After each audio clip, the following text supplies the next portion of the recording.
baka kung hindi tayo miyembro, hindi tayo makasik ng redress o hindi tayo makapag-complain kasi hindi tayo recognize kung sakali mayroong mga war crimes na nakomit dito, nung bansang, hypothetical ito na mag-i-invade. Lumulutang din po ngayon yung sinasabing kailangan na po nating bumalik sa ICC after what happened. Especially the lawyers po. And sir, of course. Ako personal ito, opinion, nasagot ko na rito dati. Yung International Criminal Court is the global court for the powerless, meaning court of last resort.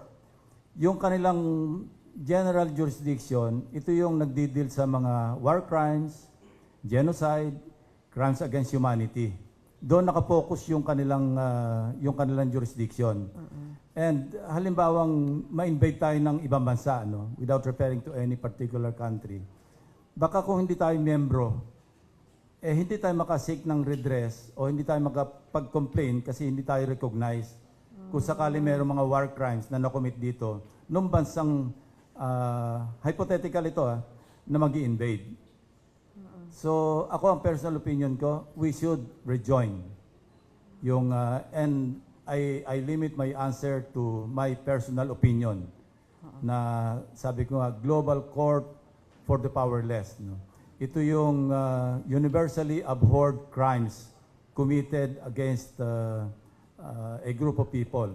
Binanggit ko na, genocide and so forth and so on. So, yon, very strong ang ano ko rito, we should rejoin.